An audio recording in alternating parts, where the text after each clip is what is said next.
मेरा नाम है रमेश महली। मैं कुर्गी पंचायत से हूँ और मैं मुखिया प्रत्याशी हूँ और मेरा छाप है दूरबीन छाप, क्रम संख्या 5 में है। मैं लोगों को जाके बता रहा हूँ कि भाई मेरा छाप ये है और आप लोग को अगर अच्छा मैं लगता हूँ तो ज़रूर मुझे वोट दीजिए। अब इंफॉर्मेशन का होगा लेवल अप, क्योंकि आप देख रहे हैं कवर अप। जैसा कि हम सभी जानते हैं, झारखंड में पंचायत चुनाव की सरगर्मियां तेज हो चुकी हैं। पहले चरण का चुनाव समाप्त हो चुका है, दूसरे चरण की चुनाव 19 तारीख को होने वाली है। रांची से करीब 25 किलोमीटर दूर हम लोग पहुंच चुके हैं। इटकी प्रखंड का यह कुर्गी गांव है और हम लोग यहां आज बात करना आए हैं यहाँ के मुखिया रमेश महली जी से। आइए उनसे सवाल करते हैं और ये भी जवाब जानना चाहेंगे कि पिछले 10 वर्षों से वो यहाँ के मुखिया हैं और इन्होंने क्या विकास का काम किए हैं और जनता इन्हें फिर से क्यों मौका देना चाहेगी। नमस्कार है सर। जी जी नमस्कार। सबसे पहले तो जो पंचायत चुनाव की सरगर्मियां हैं उसके पीछे आप 10 साल से यहाँ के मुखिया भी हैं, लोगों का क्या रिस्पांस है, लोग फिर से क्यों आपको दोबारा जिताना चाहेंगे, किस तरह के विकास के काम आपने किए। जी, मैं ये कहना चाहूँगा कि 10 साल तो मैं ज़रूर इस पंचायत का मुखिया रहा हूँ, क्योंकि पहला टर्म में मैं था, दूसरा टर्म में मेरी पत्नी थी प्रीति देवी, और चुनाव अभी पहुंच चुका है। आजकल हमको लगता है कि आज आपका हो गया है 17 तारीख है और आज चुनाव प्रचार का अंतिम दिन है। परसों को हमारे यहाँ मतदान होगा। इस दरमियान जो हमने जो चुनावी का माहौल देखा, लोगों में रुझान है, क्योंकि इस 10 साल के दरमियान मैंने जो भी काम रहा विकास का काम, जैसे रोड, पुलिया, जल से संबंधित जल मीनार, पेयजल, स्वच्छता, जो लोगों को जो ज़रूरतमंद था, ज़रूरी जहाँ था वहाँ मैंने देखा और जहाँ तक संभव हुआ मैंने किया। क्योंकि सरकारी योजना होती है, एक लिमिट योजना में पैसा भी आती है राशि, तो मैं देखता हूँ कि मेरे पंचायत में 4 राजेश्वर ग्राम है, उस पर एक और जो तरगड़ी राजेश्वर ग्राम है वो बहुत बड़ा क्षेत्र पड़ता है। उनका एक टोला है रहमत नगर तरगड़ी का, चूँकि वो राजेश्वर ग्राम नहीं होते हुए भी एक ग्राम से बड़ा संख्या वहाँ पर है और वो मुस्लिम बहुल क्षेत्र है। और मुस्लिम बहुल क्षेत्र में चूँकि समस्या तो आती है, हर चीज़ का व्यवस्था वहाँ पे लोग तेज होते हैं वहाँ का, लेकिन मैंने समों का सामना किया और जो ज़रूरत था उसको मैंने जहाँ तक संभव रहा, पूरा तो नहीं कर पाए, लेकिन इस 10 साल के दरमियान हमको लगता है कि जो ज़रूरत था उससे मैंने किया है और जो थोड़ा बहुत बचा है, अगर लोग हमको फिर एक बार मौका देंगे तो मैं ज़रूर उस कमी को मैं पूरा करूँगा। और यही बात मैं जाके लोगों के सामने मैं बात रख रहा हूँ और लोग मुझसे कई सवाल कर रहे हैं कि आप तो ठीक है, आपको हम लोग 10 साल देखे और प्रत्याशी हमारे यहाँ 8 हैं कुर्गी पंचायत में, सभी अपना अपना बात हम लोग के पास ला रहे हैं और उसमें और आप में क्या बदलाव आएगा, ये मेरे से सवाल लोग कर रहे हैं। तो मैं सभी को बतला रहा हूँ कि डेमोक्रेसी है, सभी लोग आएंगे, अपना बात रखेंगे, लेकिन आपको चुनाव करना है, क्योंकि आपका एक मत जो होता है बहुत महत्वपूर्ण होता है।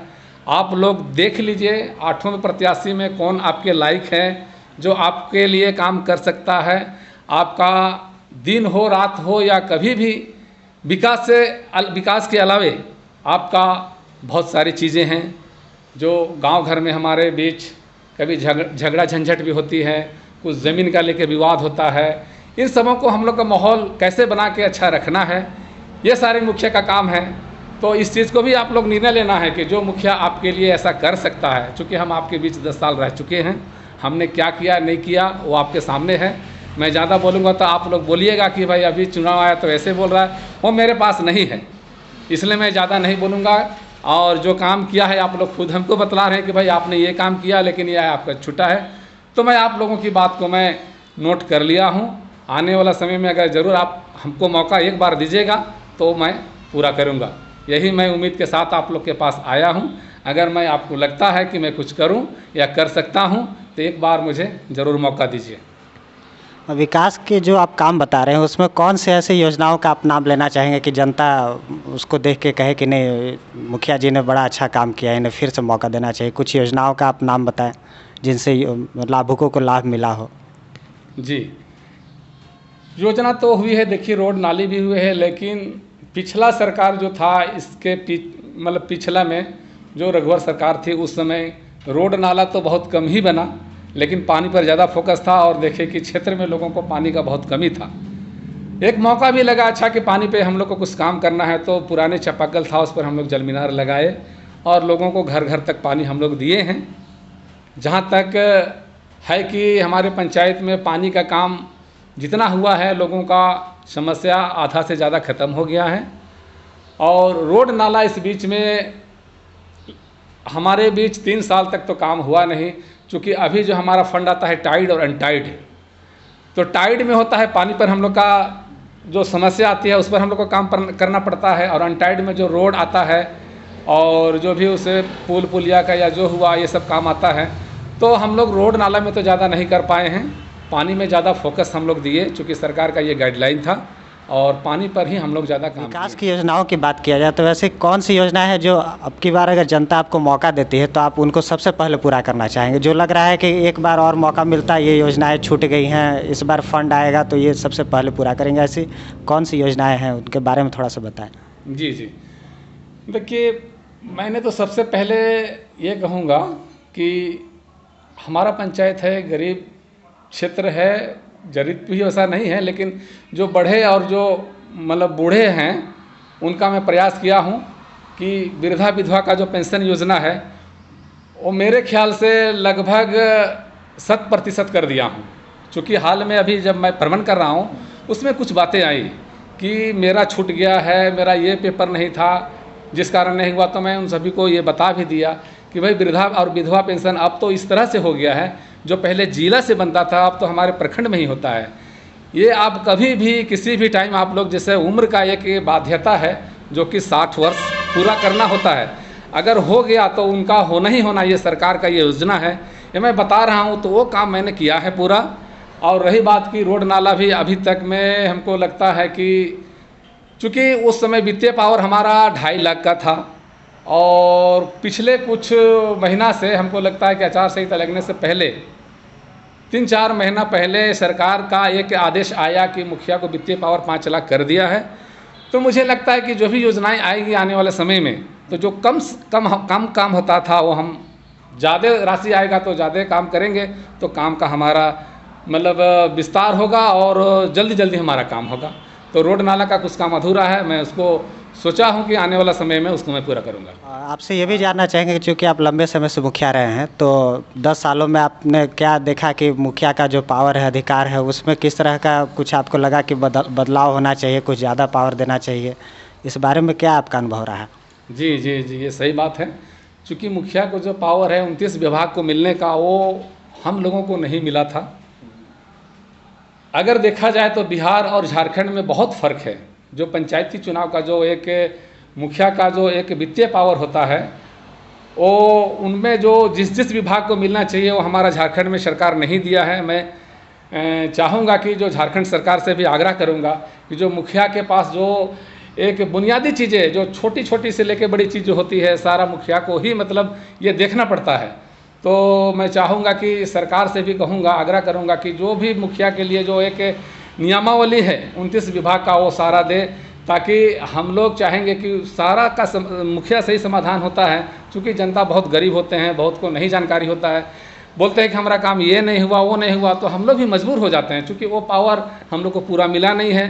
और अफसर लोग को बोलने से भी बोलता है कि आपका जहाँ तक काम आपका है या जो आपका शक्ति है सिर्फ वही कीजिए। तो इसमें थोड़ा सा हम लोग मजबूर हो जाते हैं, जिस कारण से हम लोग पूरा नहीं कर पाते हैं। लेकिन मुझे तो ये सारा विभाग का मुझे एक अनुभव है, यदि सरकार दे तो आने वाला समय में मैं चाहूँगा कि मुखिया का क्या पावर होता है, मैं सारा पावर अपने हाथ पे लेके जो सरकार का गाइडलाइन है उसके तहत मैं काम करूँगा, ताकि कोई जनता को परेशानी ना हो।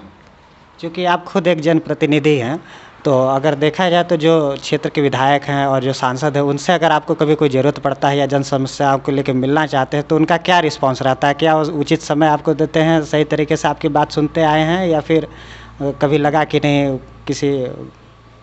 जी जी जी जी, बात सही है। चूँकि जो स्थानीय विधायक होते हैं, जो हमारा क्षेत्र इटकी प्रखंड है, ये विधानसभा क्षेत्र मेरा मांडर पड़ता है, और वर्तमान में हमारे यहाँ जो विधायक जी थे माननीय बंधु तिर्की जी, उनका सदस्यता समाप्त हो गई है। किसी कारण उनका जो भी था एसीबी के द्वारा उनका आय से अधिक संपत्ति था, जो कि कोर्ट के द्वारा उनका जो भी एक निर्णय हुआ और उस पर उनका सदस्यता चली गई।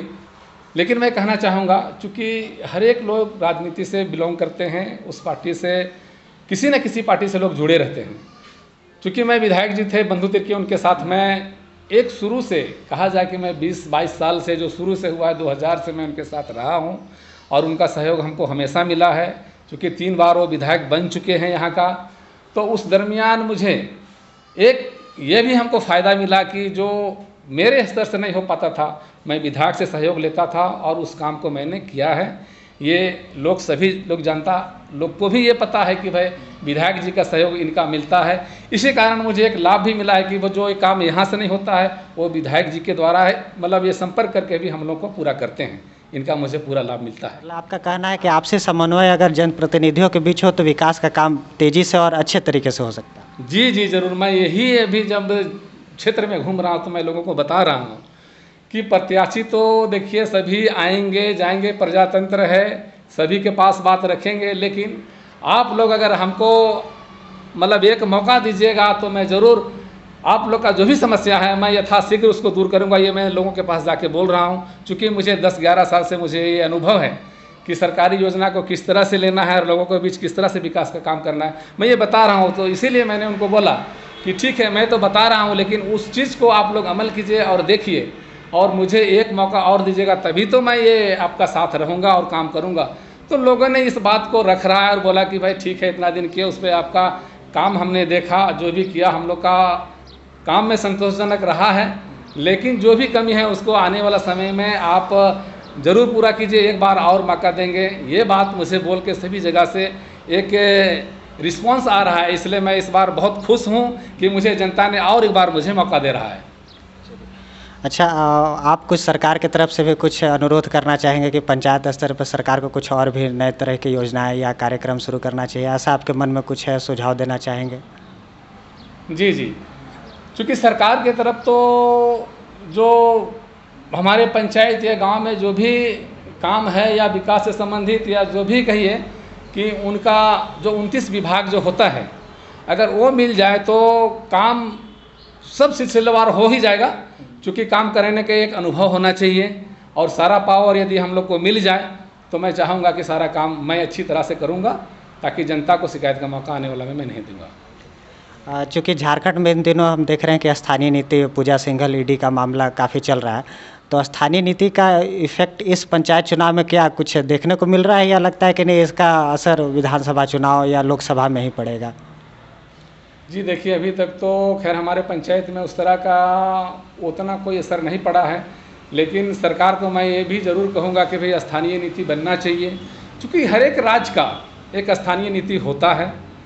हमारे झारखंड में देखिए बना हुआ करीब 22 साल हो चुका, कई मुख्यमंत्री आए, कितने बार सरकार बना, लेकिन ज़रा अफसोस है कि स्थानीय नीति जो हमारा झारखंड का होना चाहिए था, यहाँ के लोग को जो तीसरे वर्ग चौथे वर्ग के जो नौकरी में आरक्षण होना चाहिए वो अभी तक भली भांति जो मिलना चाहिए वो अभी तक नहीं हो पाया, इसका मुझे अफसोस। इस चुनाव में आपका जो छाप है वो कौन सा छाप है जिस पे लोग आपको वोट देने जाएंगे? जी, मेरा नाम है रमेश महली, मैं कुर्गी पंचायत से हूँ और मैं मुखिया प्रत्याशी हूँ, और मेरा छाप है दूरबीन छाप, क्रम संख्या 5 में है। मैं लोगों को जाके बता रहा हूँ कि भाई मेरा छाप ये है, और आप लोग को अगर अच्छा मैं लगता हूँ तो ज़रूर मुझे वोट दीजिए और एक मौका दीजिए। मैं सभी को बताया हूँ, और इस बताने के क्रम में मुझे अच्छी एक रिस्पांस मिली है कि एक बार हम लोग आपको एक मौका दे रहे हैं, लेकिन आने वाला समय में जो हमारी कुछ कमी है उसको आप पूरा कीजिए, यही बात मेरे पास आई है। आपके विपक्ष पे भी जो लोग खड़े हैं, जो आपके विरोधी हैं, उनको उनके लिए आपका क्या संदेश रहेगा? जी देखिए, मेरे विरोधी बोले या जो भी नया प्रत्याशी आए हैं, सभी अपना अपना जो राय है या अपना सोच है लोगों के बीच रख रहे हैं। और मैं भी चाहूँगा कि जो भी बने आए और जनता के हित में काम करें। चूँकि हम बने या कोई भी बने, जनता के लिए हम लोग को काम करना है। सरकार की योजनाएं हैं, लोगों का जो भी काम आए उसको पूरा करें। मैं भी यही समझता हूँ कि अगर जनता मुझे चाहेगी तो मैं तो पूरा करूँगा ही, लेकिन अगर किसी को भी अगर चाहेगा तो ये तो जनता का बात है। मैं किसी को ये नहीं कह सकता हूँ कि वो बने ही बने। लोग आ रहे हैं, अपना बातें रख रहे हैं, जनता ही सर्वश्रेष्ठ होते हैं, वो जिनको बनाएं। और मैं चाहूँगा कि कोई भी प्रत्याशी बने, लेकिन वो जनता के हित में काम करें। तो आपने देखा हमारे साथ कुर्गी पंचायत से अभी वर्तमान में मुखिया भी हैं और फिर दोबारा मुखिया का चुनाव लड़ रहे हैं। पिछले 10 सालों से मुखिया के पद पे कार्यरत हैं, या कहे कि जनता की सेवा कर रहे हैं। और इन्होंने बताया कि इन्हें जनता क्यों चुने, इसका जवाब भी इन्होंने दिया। बताया कि लोकतंत्र है, हर कोई चुनाव लड़ सकता है और अपने विकास के आधार पर वोट मांग रहे हैं। धन्यवाद। खबरों से अपडेट रहने के लिए कवर अप को करें लाइक, शेयर और सब्सक्राइब।